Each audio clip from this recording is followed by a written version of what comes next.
दिल्ली के जंतर मंतर पर हुए प्रदर्शन के बाद बिहार में छात्र आंदोलन तेज हो गया। प्रदर्शन के दौरान कई छात्रों और विपक्षी नेताओं को हिरासत में लिया गया और कई मामलों में एफआईआर दर्ज की गई।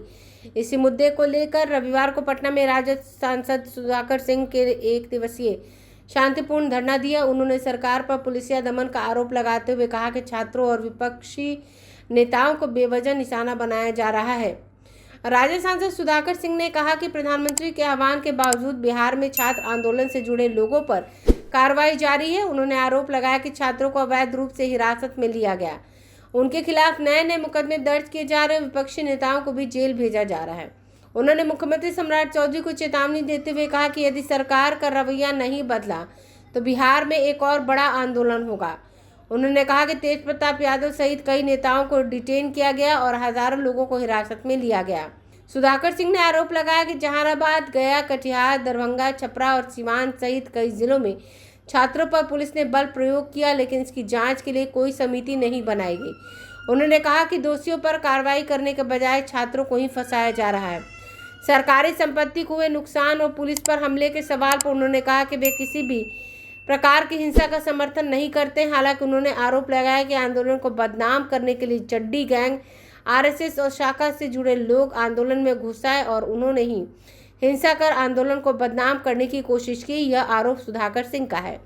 प्रधानमंत्री नरेंद्र मोदी द्वारा मंत्रियों को इंस्टाग्राम पर सक्रिय रहने की सलाह के सवाल पर सुधाकर सिंह ने कहा कि छात्रों ने सोशल मीडिया पर सरकार और उसके मंत्रियों के खिलाफ रील और मीम बनाकर अपनी नाराजगी जाहिर की है। उन्होंने कहा कि उन्हें इंस्टाग्राम की तकनीकी जानकारी अधिक नहीं है, लेकिन वे रील से नेता नहीं बने हैं और जनता के मुद्दों को सड़क से सदन तक उठाते रहेंगे। ब्यूरो रिपोर्ट, आंखें न्यूज़ 24।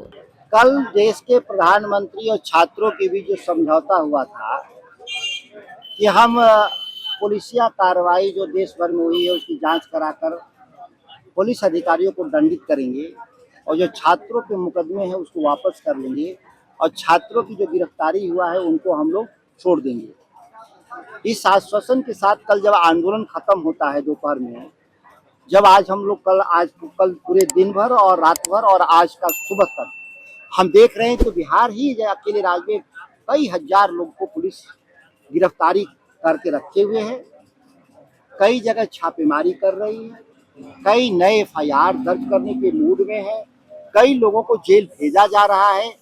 तो जाहिर सी है कि डबल इंजन की सरकार की जो छोटा मोदी जो यहाँ बैठे हैं सम्राट चौधरी, जिस तरीके से पुलिसिया गुंडागर्दी की आड़ में जन आंदोलन को कुचलने का जो प्रयास कर रहे हैं, उस पुलिस बर्बरता के खिलाफ हमारा एक दिवसीय धरना इस चेतावनी के लिए है कि या तो अपने कामकाज में समझौते में पारदर्शिता लाएं, नहीं तो एक नए आंदोलन के लिए वो तैयार हो जाए।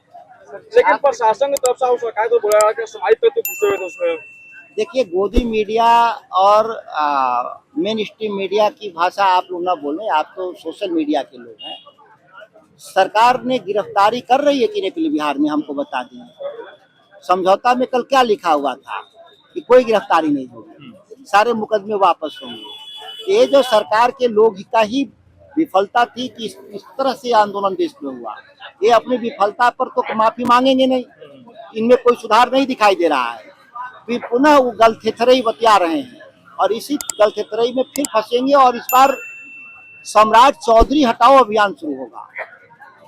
सर, अगर आपकी मांगे नहीं पूरी होगी तो आगे की कार्रवाई क्या होगी? हमारी नहीं, छात्रों की मांग। हम तो छात्रों के समर्थन में बैठे हैं। अगर ये मात्र छात्रों की मांगे पूरी नहीं हुई तो हम पुनः आंदोलन में जाएंगे, एक बड़े आंदोलन में जाएंगे। 18, 15, 12 बरस के बच्चे अभी भी थाने में मतलब बंद है। आपको सही सूचना है, आपके पास सही सूचना है। करीब हजारों बच्चे अभी भी पुलिसिया हिरासत में हैं और ये सरकार के लोग धमका रहे हैं कि हम जेल भेजेंगे। विश्वविद्यालयों तक को निर्देश दिए गए हैं कि छात्रों को नाम जो आंदोलन में थे उनका नाम काट दिया जाए, परीक्षा में फेल कर दिया जाए। इस तरह से इमरजेंसी जैसी हालत हम लोगों ने अपने जीवन में नहीं देखा। यहाँ अपनी विफलताओं को छुपाने के लिए छात्र आंदोलन और उसके समर्थन करने वाले पर इस तरह से आतंकित करने का जो अभियान बड़े पैमाने पर पुलिसिया कार्रवाई मैंने नहीं देखा। लेकिन आज तो विधायक भी गिरफ्तारी हुआ।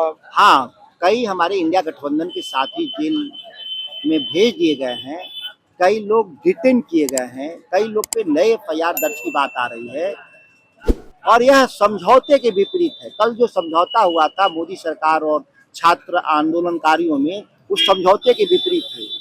सर, जो सीजीपी के फाउंडर हैं अभिजीत के, तो वो बोले हैं कि अब साथ साथ हम बिहार में भी धरना करेंगे। करना चाहिए, क्योंकि सबसे ज्यादा जो पीड़ित हैं छात्र बिहार के हैं। नीतीश कुमार की जो 20 साल की कंप्लीट सरकार पेपर लीक और परीक्षा घोटाले वाली सरकार रही है और सबसे पीड़ित है। और पटना देखे होंगे, इस आंदोलन में दिल्ली से के बाद सबसे ज्यादा कहीं आंदोलन में शरीक थे तो बिहार के बच्चे थे।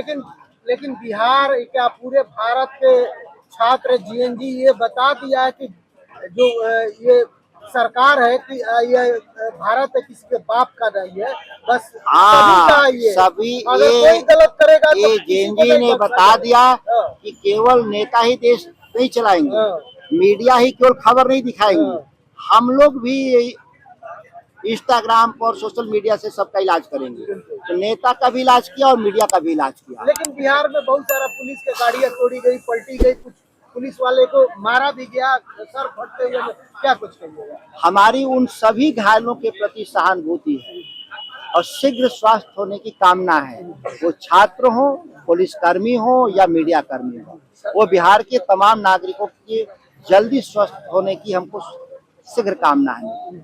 जो सर नया शिक्षा मंत्री बने हैं प्रहलाद जोशी जी, तो उनसे आपकी क्या उम्मीद है कि आगे से पेपर लीक नहीं होगा? नहीं, उनसे तो यही उम्मीद है कि और ज्यादा लीक होगा। उसी चड्ढेधारी गैंग के हैं, आरएसएस के।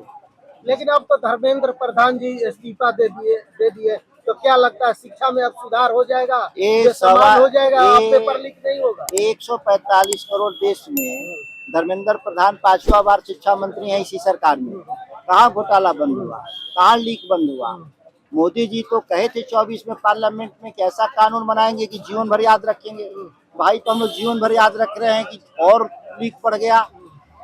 सारे जो संजीव मुखिया जैसे लोग, बेदी राम जैसे लोग जो अभियुक्त थे वो एमएलए हो गए, सरकार में शामिल हो गए लोग, ऐसे उस्ताद लोग। लेकिन मोदी जी तो ये भी बोले कि अब हम फास्ट फूड बनवाएंगे और जो अब लीक कराएगा तत्काल उसको सजा दिया जाएगा। अद्भुत बात है।